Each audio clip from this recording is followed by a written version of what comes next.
আল্লাহ রাব্বুল আলামিন আমাদের জন্য যে তাকদীর প্রতি বছর লিপিবদ্ধ করেন, সেটা কোন রাতে হয়? আমাদের ভাগ্য নির্ধারণ হয় কোন রাতে? শবে কদর বলছে এলাকার মানুষ, সারা দেশের মানুষ তো জানে শবে বরাত। আমাদের ভাগ্য নির্ধারণ হয় শবে বরাতে না শবে কদরে?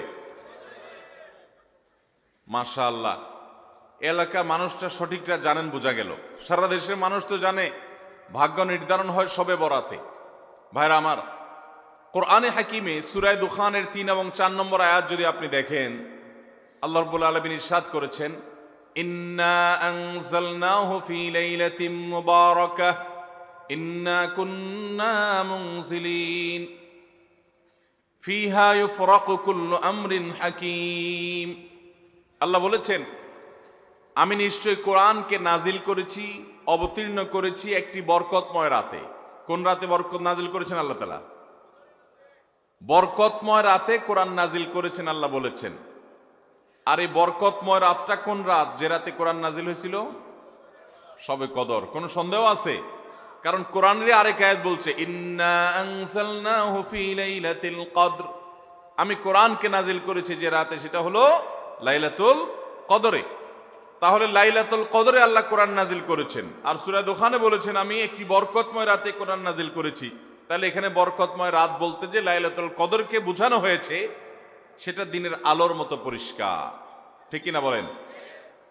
এরপরে আয়াত আল্লাহ বলেছেন, ফিহা ইউফরাকু কুল্লু আমরিন হাকিম, এই বরকতময় রাত যে রাতে কোরআন নাজিল হয়েছে, অর্থাৎ লাইলাতুল কদর, সেই রাতেই সমস্ত গুরুত্বপূর্ণ হিকমাপূর্ণ বিষয়গুলো সব ধার্য হয়ে থাকে, নির্ধারণ হয়ে থাকে। এই আয়াতের আলোকে বোঝা যায় মানুষের ভাগ্য সারা বছরের যেটি লিপিবদ্ধ হওয়ার কথা, সারা বছরের যে বাজেট হওয়ার কথা, সেটা হয়ে থাকে লাইলাতুল কদরে, শবে কদরে। মধ্য শাবানের রাত, এ রাতে আল্লাহ তাআলা মানুষকে সাধারণ ক্ষমা ঘোষণা করেন। যাদের মনে হিংসা নাই, যাদের মনে মানুষের প্রতি বিদ্বেষ শত্রুতা নাই, এবং যারা শিরকে লিপ্ত না, এই মানুষগুলো ছাড়া বাকি মানুষগুলোকে মধ্য শাবানের রাত, যেটাকে আমরা শবে বরাত বলি, হাদিসের ভাষ্য শবে বরাত নয়, হাদিসের ভাষ্য হলো লাইলাতুন নিসফি মিন শাবান, সেই রাতে আল্লাহ রাব্বুল আলামিন বান্দাকে সাধারণ ক্ষমা ঘোষণা করেন। এটা একটা ভিন্ন বিষয়, কিন্তু বছরের সবচেয়ে শ্রেষ্ঠ রাত হলো লাইলাতুল কদর, যেই রাতে আল্লাহ তাআলা বান্দার ভাগ্য ঠিক করেন।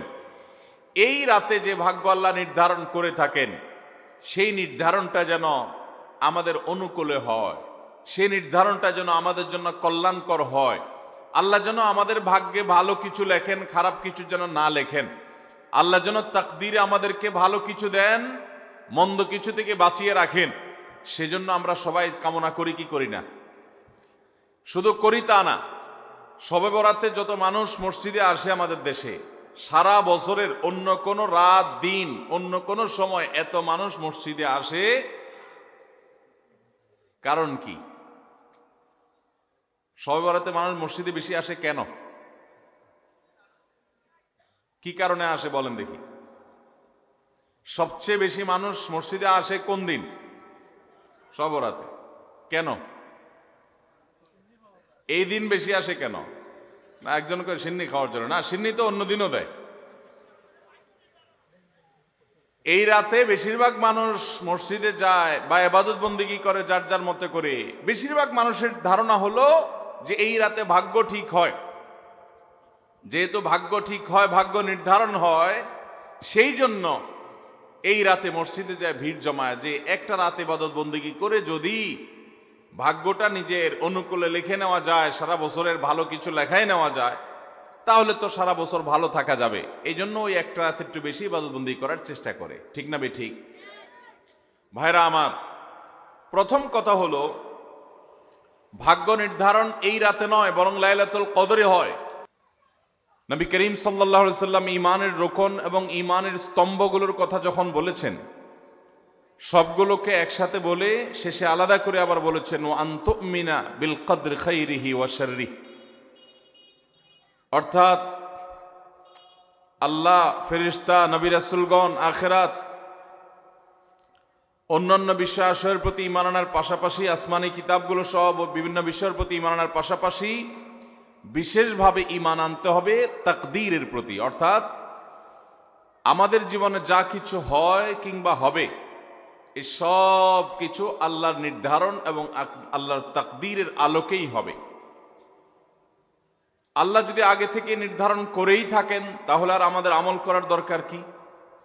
এই বহুল জিজ্ঞাসিত প্রশ্নের সবচেয়ে সরল এবং সঠিক জবাব হলো যে আল্লাহ রাব্বুল আলামিন আমাদেরকে তাকদীরের প্রতি ঈমান আনতে বলেছেন, আর কর্ম সম্পাদন করার ক্ষেত্রে আমাদের সাধ্যের সবটুকুন দিয়ে চেষ্টা করতে বলেছেন। যে আল্লাহ আমাদেরকে তাকদীরের প্রতি বিশ্বাস রাখতে বলেছেন, সে আল্লাহই আমাদেরকে আবার তাকদীরের দিকে তাকিয়ে বসে থাকতে নিষেধ করেছেন। তাকদীর শুধু ঈমান আনার জন্য, অর্থাৎ হবে সেটাই যেটা আল্লাহ তাআলা নির্ধারণ করে রেখেছেন, কিন্তু তাই বলে আমি হাত পা গুটিয়ে বসে থাকবো না, আমি আমার কাজ চেষ্টা অব্যাহত রাখবো। কোন একজন প্রভাবশালী ব্যক্তির কাছে যদি আমরা কোনো কাজ নিয়ে যাই, আমরা জানি তিনি যা ফয়সালা করবেন, সিদ্ধান্ত নেবেন, তিনি যা চাইবেন সেটাই হয়তো হবে। আল্লাহ চাহেন তো, বিষয়টা তার হাতে, অতএব এটা তার ইচ্ছার উপরে নির্ভরশীল। আল্লাহ তাআলা তার হাতে রেখেছেন এটা, কিন্তু তার ইচ্ছার উপর নির্ভরশীল এই কথা মনে করে আমরা কেউ নিজেদের কাজ কাম ফেলে বসে থাকবো না, আমরা আমাদের চেষ্টা ঠিকই অব্যাহত রাখবো। ঠিক একইভাবে আল্লাহ রাব্বুল আলামিন আমাদের জিন্দিগিতে আমরা কে কত বছর হায়াত পাবো, কে কি রিজিক ভোগ করব না করব, কার সাথে কার বিয়ে শাদী হবে না হবে, এই সব বিষয় আল্লাহ তাআলা ঠিক করে রেখেছেন এবং সেই তাকদীরের আলোকেই সবকিছু হবে। এটাকে আমরা একটা উপমার সাথে, একটা উপমা দিয়ে, দৃষ্টান্ত দিয়ে বুঝতে পারি। অনেক সময় অনেক অভিজ্ঞ চিকিৎসক, ডক্টর, তিনি তার রোগীর পুরোপুরি অবস্থা পর্যবেক্ষণ করে লিখে দেন যে এই রোগীর অবস্থা পর্যবেক্ষণ করে, পর্যালোচনা করে বোঝা যায় যে এই রোগী তিনি এতদিন হয়তো বাঁচবেন। যদিও মানুষের মৃত্যু কবে হবে সেটা একমাত্র আল্লাহই ভালো জানেন, কিন্তু ডাক্তার অনেক সময় একটা অনুমান করেন। তো এরপরে ডাক্তার অনুমানের উপর নির্ভর করে লোকটা যদি মারা যায়, কেউ কিন্তু এর জন্য ডাক্তারের লিখনকে দোষারোপ করে না, বরং সবাই জানে যে লোকটা মারা যাবে, ডাক্তার আগে থেকে জানতেন, সেই হিসাবে তিনি লিপিবদ্ধ করে রেখেছেন, তার লেখার কারণেই মারা গেছে। ব্যাপারটি সেরকম নয়। তাকদীরকে আমরা কিছুটা এই দৃষ্টান্তের সাথে মিলাতে পারি, পুরোপুরি না হলেও কিছুটা মেলাতে পারি। তারপরেও তাকদীরের এই বিষয়টি পরিপূর্ণভাবে, পূর্ণাঙ্গভাবে সব দিক থেকে আমরা এটাকে আয়ত্ত করে ফেলবো শুধু এটি নয়, আল্লাহর অনেক গুরুত্বপূর্ণ আদেশ নিষেধ আছে, অনেক বিষয় আছে যেগুলো আমরা সম্পূর্ণভাবে শতভাগ আয়ত্ত করে ফেলবো, এটা সম্ভব নয়। অতএব আমাদের বুঝে আসুক কিংবা না আসুক, তাকদীরের ভালো এবং মন্দ, অর্থাৎ আমাদের জীবনে কোনো উপকার হলে, কোনো ক্ষতি হলে, কোনো লাভ হলে, কোনো লস হলে, তার সব কিছু আল্লাহর তাকদীরের অনুপাতেই হয়ে থাকে, এর ভিন্ন ব্যতিক্রম কিছু হওয়ার কোনো সুযোগ। এটাই কোরআন এবং সুন্নাহর প্রমাণিত এবং আহলে সুন্নাত জামাতের আকীদা এবং বিশ্বাস হিসাবে সুপ্রসিদ্ধ, সুপ্রতিষ্ঠিত, স্বীকৃত এবং বিশুদ্ধ। আল্লাহ তাআলা আমাদের সবাইকে তাকদীরের উপর ঈমান আনার তৌফিক দান করুন।